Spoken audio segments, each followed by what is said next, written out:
Sebetulnya udah lama banget, sudah bertahun-tahun saya pengen banget bikin video ini. Pembahasan yang benar-benar super penting. Kalian harus tonton, kalian harus simak dengan seksama, dan kalian harus share video ini.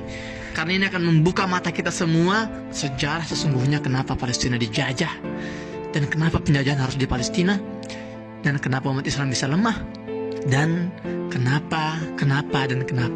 Baik teman-teman, sebelum saya mulai membahas topik kita hari ini, saya ingin update dulu seperti biasa. Karena sudah hari ke-25, ya Allah, semakin brutal, semakin barbar. Teman-teman, sudah nggak pantas ini disebut perang ya. Memang sejak hari pertama sebetulnya tidak pernah ada perang antara Gaza dengan Israel. Kenapa? Karena Israel ini sudah keluar dari track, dari prinsip-prinsip kode etik sebuah peperangan. Nggak gentle, nggak fair. Perang itu antara kekuatan bersenjata melawan kekuatan bersenjata. Para pejuang Gaza ketika menyerbu masuk ke wilayah jajahan Israel, itu yang mereka bunuh itu adalah para militer. Sementara tawan sipil itu mereka lepaskan, atau mereka tawan, sipil mereka tawan. Itulah peraturan perang. Tapi yang terjadi di Gaza ini, jajah tempur ini nggak pernah mentarget para pejuang, tapi apa? Sipil, wanita, anak-anak.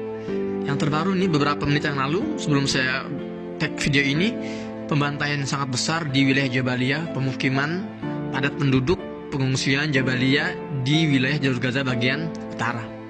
Ya Allah, itu benar-benar 6 ya, yang saya dengar tuh ada 6 roket berkekuatan hulu ledak yang sangat besar. Satu roket itu 1 ton beratnya, itu dipujamkan ke pemukiman padat penduduk. Menurut Kementerian Kesehatan tadi katanya sih mungkin sampai 400 perkiraan jumlah korban jiwa hari ini di wilayah Jabalia doang ya, belum di Nusairat. Tadi juga ada pembantaian di jalur Gaza bagian tengah, dan di sekitar saya pun masih banyak ledakan terjadi. Hari ini benar-benar hari yang sangat berdarah. Mungkin nggak lagi akan keluar berita korban jiwa mencapai lebih dari angka 9.000 dan korban luka sudah 22.000, ya Allah.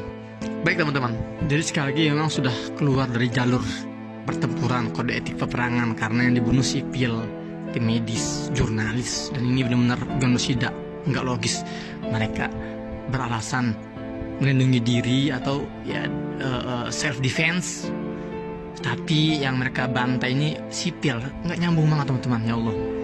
Oke teman-teman, saya akan masuk ke pembahasan selanjutnya. Jadi gini teman-teman, ketika Barat ini ingin menjajah Palestina, mereka ini tidak sekedar ya ujuk-ujuk misalnya, oke, kita tentukan Palestina sebagai tempat yang kita jajah, enggak. Dan itu enggak semudah itu mereka merebut Palestina. Semua saling berkaitan. Keruntuhan Turki Utsmani, kemudian Perang Dunia Pertama, Perang Dunia Kedua. Jangan kita kira ini sebuah kebetulan. Semua itu disetting.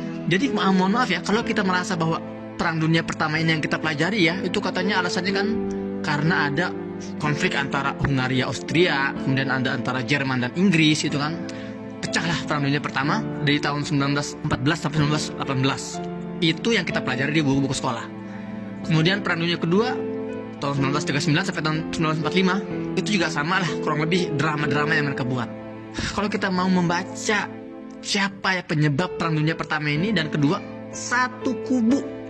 Mereka yang memegang Jerman juga memegang Inggris. Mereka yang memegang Amerika, Perang Dunia Kedua, mereka yang memegang Amerika, juga mereka yang memegang Jerman, sama aja, nggak ada bedanya. Mereka ada orang-orang yang bermain di belakang layar. Apa tujuannya?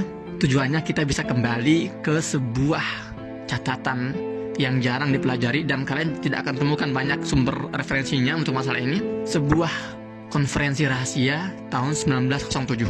Sekali lagi, ingat dan catat kata-kata ini. Tanggal ini, tahun ini 1907. Tahun 1907 ada sebuah konferensi rahasia, sebagian menamakannya Imperial Conference. Ya, kalian bisa cek di Google ya, silahkan. Tapi nggak akan banyak data yang bisa kalian dapatkan.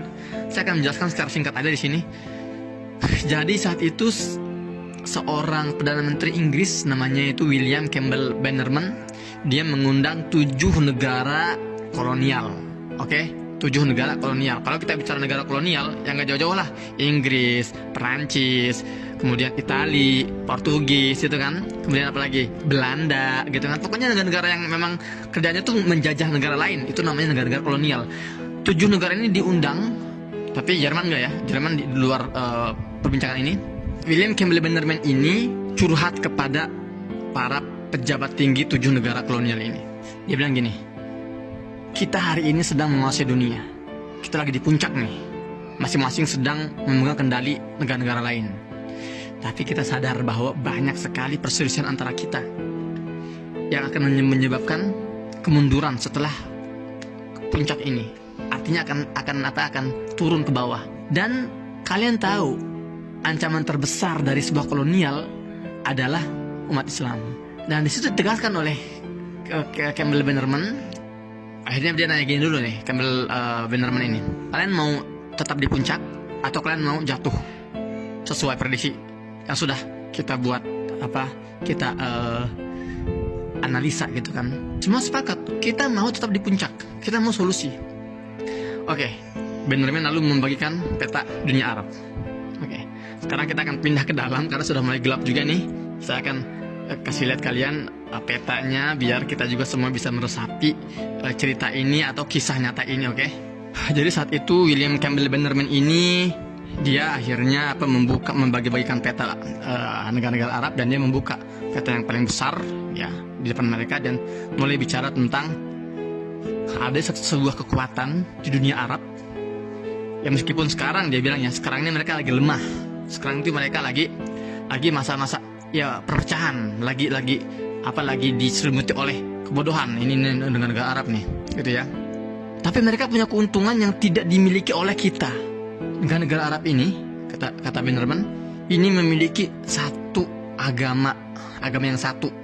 Memang ada beberapa masyarakat lain yang ya minoritas lah ya. Tapi mayoritas saat itu adalah umat Muslim tahun 1907 itu. Mereka ini disatukan oleh satu agama, disatukan oleh satu bahasa, dan mereka ini hanya memerlukan seorang sosok pemimpin yang soleh, yang kompatibel untuk mereka bisa bangkit.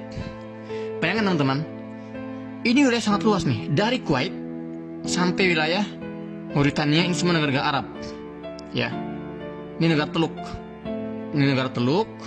ini Syam, oke? Dan ini sampai wilayah Arab bagian barat.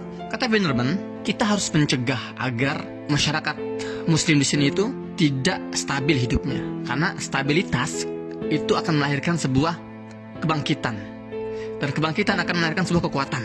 Itu kata Bannerman.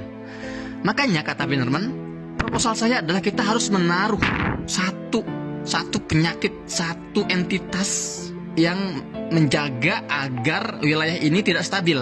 Satu entitas di tengah-tengah ini yang memisah antara Arab di sebelah timur dengan Arab di sebelah barat. Satu entitas yang harus mewakili kepentingan kita, barat, kolonial. Dan mereka sepakat bahwa tempat yang paling pas adalah jantung dunia. Ini jantung dunia, saya kasih lihat ya. Ini nih, memang tulisnya Israel tapi ini ada Palestina. Inilah jantung dunia. Ini sudah disepakati oleh mereka para peserta di konferensi imperial itu, konferensi kolonial. Kenapa? Karena ini adalah wilayah yang sangat strategis. Inilah yang menghubungkan mereka.